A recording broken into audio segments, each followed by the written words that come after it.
So if that's missing, then maybe you're going to the wrong church. That's what wisdom tells you. That's what a sound mind tells you. Mm-hmm. That's not what a depressed, broken mind in that moment. So you have to you have to add that in, because whenever when we're outside of a situation or a mindset and we look in on it, we can think soundly and be like, okay, let's process this. You weren't where you needed to be. You should have went somewhere else. Or, you know what I'm saying? Just in any situation in life. But when you are at that moment of brokenness to where you're like, this is my last resort. And the reason why it bothered me like it did is because in the moment I thought about how many people had reached their last resort and how many gatherings of people who call themselves the body failed those individuals or did not care enough to say, are you okay? Because I see it. The unfortunate part about it is there are plenty of amazing churches here locally and across the globe. Tons of them. I will never sit here and deny that. However, even knowing that, let's say I live in an area where there aren't none. So, what do I do? This is the thing. When you have that true relationship with God, God will make sure He takes care of all your needs. And it doesn't always be church people.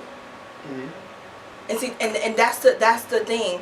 We always want to look for, as they say, our blessings to come from church people, and that's not always true. Yeah, I get that part. So if you're hurting, and God can't find someone that He can use that's a Christian, He'll use that drunk man to speak life into you. Very true. And He'll use that stranger. So it's more so of not focusing on what the people call themselves, but more focusing on Him and being open to whoever He sends you. And I completely get that part, 100%.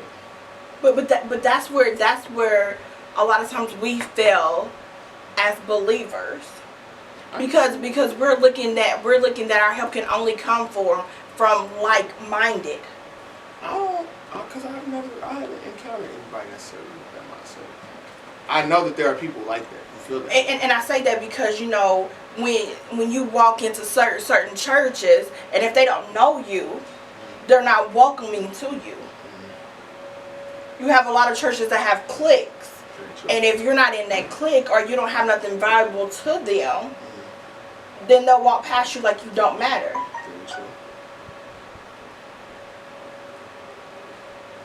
Throughout my walk, a lot of my blessings came from people that didn't know me,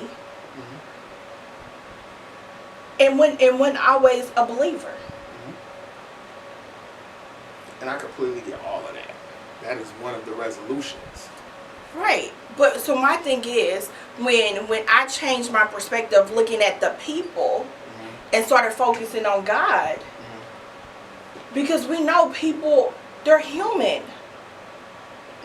They are flawed. Very true. Just like you might be having a bad day, you don't know how many people around you are having a bad day. Very true. But then what we also have to realize is hurting people hurt people. Very true. So if they're not healing, how can they help you heal? Very true. But that's when you have to be connected to God to know when you're dealing with a healed person and a whole person. And when you know the difference, you can handle them differently. Because now when I come across a person that is not healed, whatever they say, I let it roll off me. And when I'm dealing with a whole person, I can soak it in. Very true.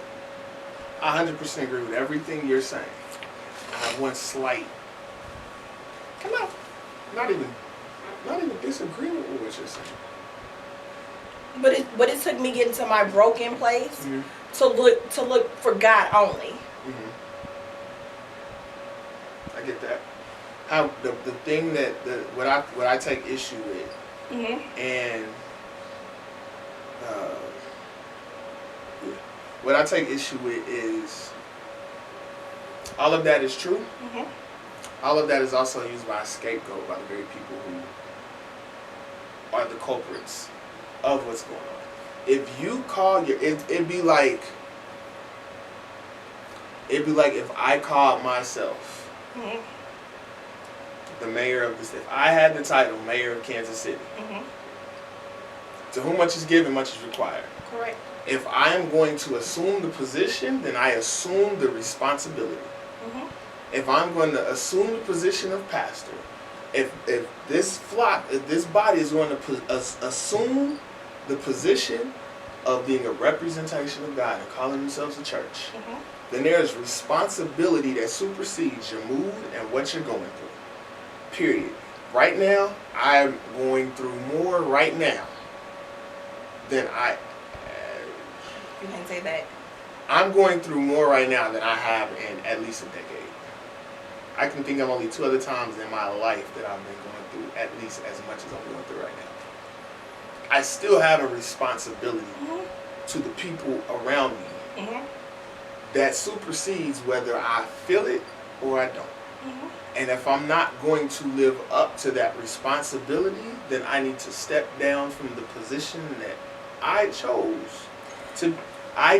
Because at the end of the day, we have free will. So there's not a position in this life that we take upon, whether it's God's will or not, that we don't have a choice in whether or not we are going to decide to walk it out.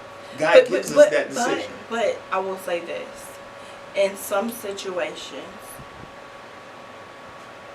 we cannot coddle people from hitting their rock bottom to find God. I don't know if it's necessarily coddling, but when you offer no assistance, when you offer no care, where there is no embrace, when a drunk man walks into a church and is looking for, you know what, I want to give my life back to God and fix what is going on.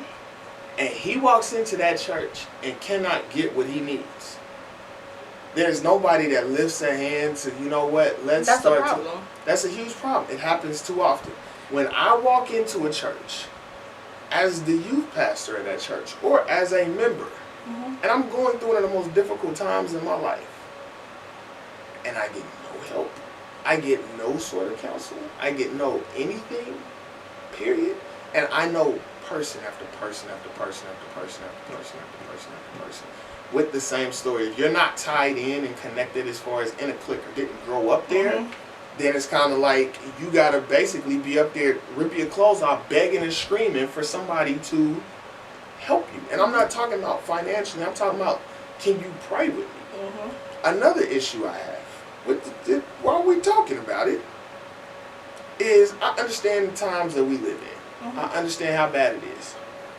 But if I'm walking, and I know it because I was homeless and it happened to me, I'm walking the streets at 11 o'clock at night and I'm like, I just want to go in the sanctuary and pray.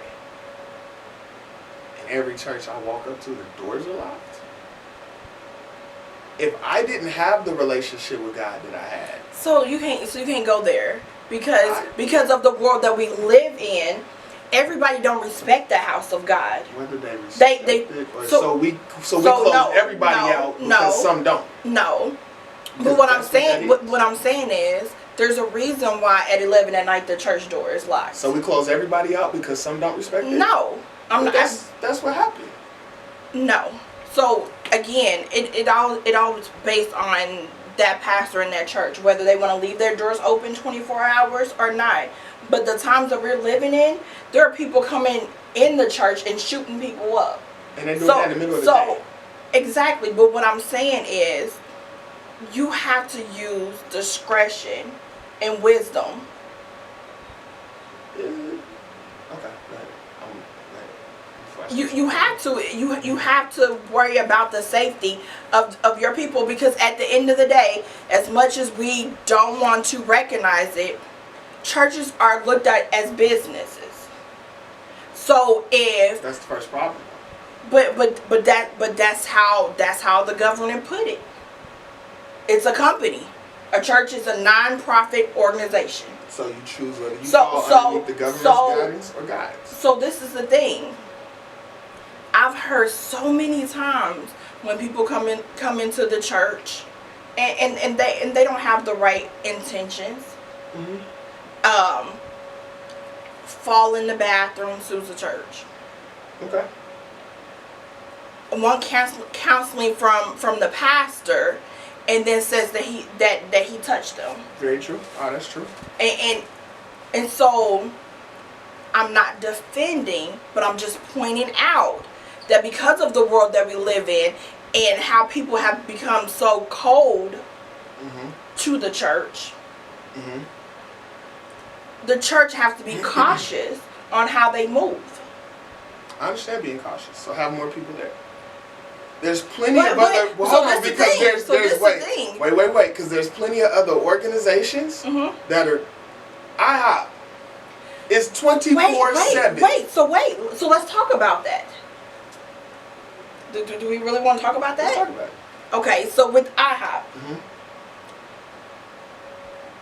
totally different. How? Because them people are willing to work. Them people are really wait. They are serious about what? But this is the thing. The Bible even talks about it. There's a lot of work to be done, but there's very few laborers. So people are not being more concerned about other people. They're concerned about themselves. So this is all a reflection back on. But it's not a reflection back on leadership. Not always.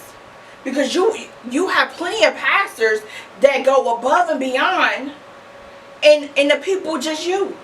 So okay, when the Bible tells me to judge a tree by its fruit, and when I look at your body and you've been this established church for 30 years,